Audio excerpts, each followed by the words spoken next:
ప్రియమైన వారలారా, యేసుక్రీస్తు నామమున మీకు నా ప్రేమపూర్వక శుభాకాంక్షలు. మీ జీవితం ఎలా సాగుతున్నది? బావున్నదా? సంతోషంగా ఉన్నదా? ఒకే పోరాటంగా ఉందండి. సాతానుడు పోరాడుతున్నాడు. గర్జించు సింహము వలె మింగుటకు ఇంటిని చుట్టూ తిరుగుచున్నాడు. వ్యాధి వస్తుంది, భయమేస్తుంది, గందరగోళంగా ఉన్నది, నిద్ర రావట్లేదు. బొగడుపోతే ఇంకొక సమస్య, పోరాటము, సమస్య వస్తూనే ఉన్నది. ఇంట్లో సమస్యని బయటికి వెళితే పనిచేసే స్థలంలో సమస్య, బిజినెస్లో అనేక పోరాటములు, సేవలో ఇంకా చెప్పడానికి లేదు. ఈ విధంగా పోరాటంగా ఉన్నది అని అనుకుంటున్నారా? పోరాటములు ఉండాలి. అవి ఉంటేనే మీరు సరిగ్గా యేసుతో కూడా నడుస్తున్నారని అర్థము. ఎందుకు ఈ పోరాటం వస్తున్నదంటే, శత్రువైన సాతానుడు ఒకడున్నాడు. వాడు గర్జించు సింహము వలె తిరుగుచున్నాడని వాక్యంలో చెప్పబడినది. కంటికి కనిపించని ఒక శత్రువు సాతానుడు. వాడే మనకు వ్యతిరేకంగా అన్నీ చేయుచున్నాడు. వాడికెందుకు? వానికి నాకు ఏంటి సంబంధం? నేనేమి వాడి ఆస్తిని అపహరించానని అడిగితే, మీరు యేసుతో కూడా ఉన్నారు కదా, యేసు పిల్లలుగా ఉన్నారు కదా. వాడు యేసుకి విరోధి. అందువల్ల వాడు మీ మీద పగబెట్టుకున్నాడు. యేసుని మీరు వెంబడిస్తున్నందున మీ మీద పగతో మిమ్మును ఎలాగైనా సోలిపోనట్లు చెయ్యాలి, దుఃఖముతో ఉంచాలి, మిమ్మల్ని భయపెట్టాలి, నిద్రను చెడగొట్టాలి, అనేక రకాలుగా పోరాడును. కనుక వీణ్ణేం చెయ్యాలి? ఇలాంటి పోరాటంలో ఉంటే దేవుడొక వాక్కును ఇచ్చుచున్నారు.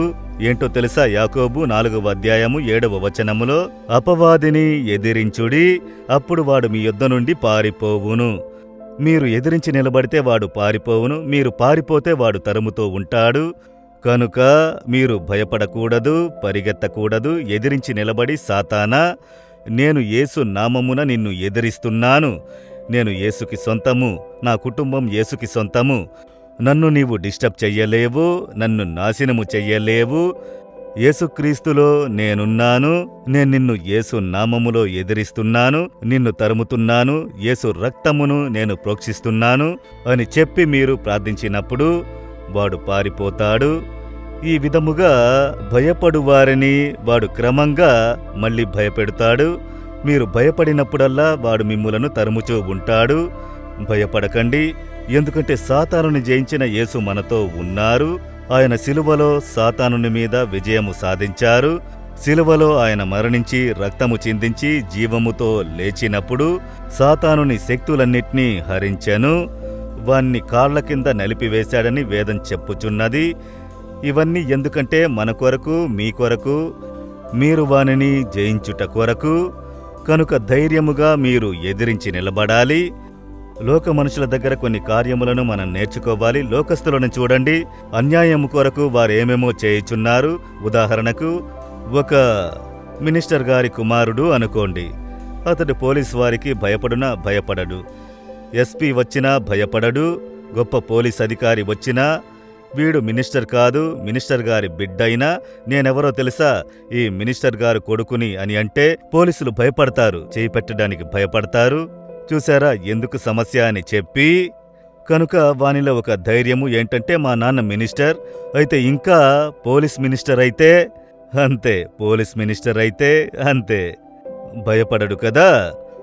ఒక లోక మనిషిలో తన తండ్రి ఇలాంటి పోస్టులో ఉన్నాడన్న ధైర్యముతో అధికారంలో ఉన్నవారిని ఎదిరించి నిలబడును. మనకు మన దేవుడు ఆకాశము భూమిని కలుగజేసినవాడు, సాతానుని జయించినవాడు. మనక్కూడా అధికారం ఆయనే ఇచ్చారు. ఎందుకంటే నా యొక్క అధికారమును నీకిచ్చుచున్నాను సాతానుని మీద అని చెప్పియున్నారు. తరమండి అని చెప్పారు. ఆ అధికారమును మనకు ఇచ్చారు. కనుక మీరు ధైర్యముగా, సాతానా, నేనెవరో తెలుసా, నీ తలను చితగ్గొట్టిన యేసు బిడ్డను నేను. నీ తలను తన కాళ్ల కింద వేసి చితగ్గొట్టిన యేసు నాలో ఉన్నారు. నిన్ను జయించినవాడు నాలో ఉన్నాడు. చూసుకుందామా? యేసు నామములో నేను నిన్నెదిరిస్తున్నాను.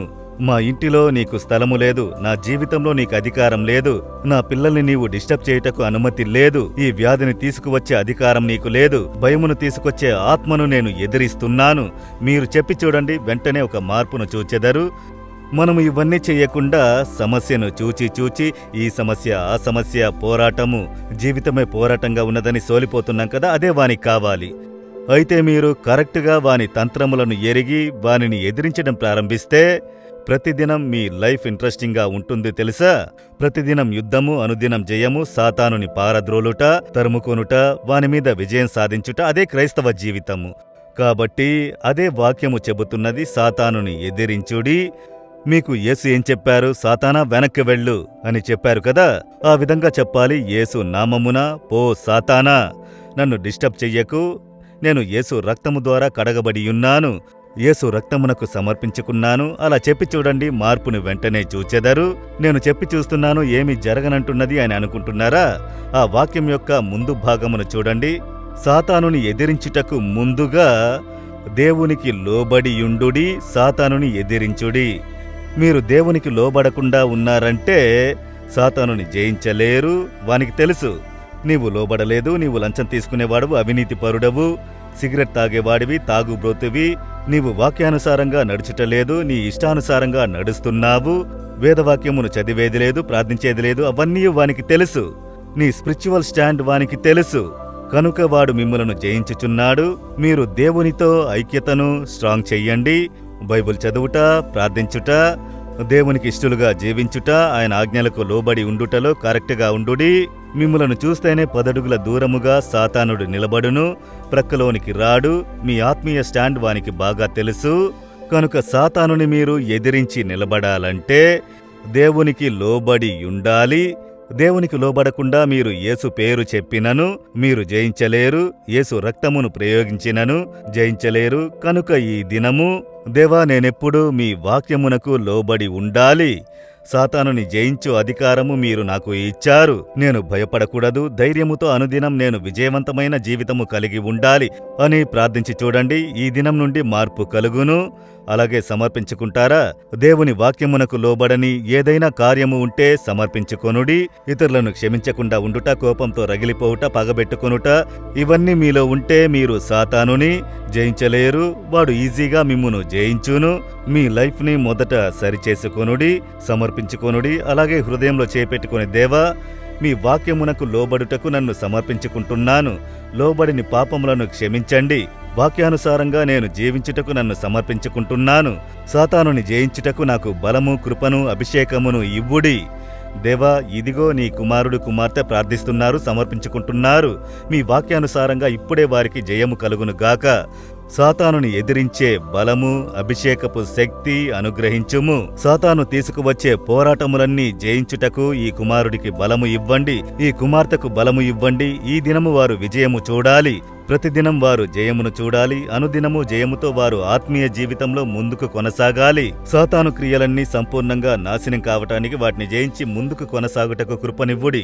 ఇదిగో ఈ దినం యేసు నామములో సాతానుని ఎదిరిస్తున్నాము. వాడు పారిపోవచున్నాడు, మాకు జయం కలుగుచున్నది. యేసు నామములో amen, amen. Jesus redeems Telugu YouTube ఛానల్ను సబ్స్క్రైబ్ చేయండి. సబ్స్క్రైబ్ బటన్ను క్లిక్ చేయండి మరియు బెల్ బటన్ను నొక్కండి. ప్రతిరోజు కార్యక్రమ సమాచారం పొందండి.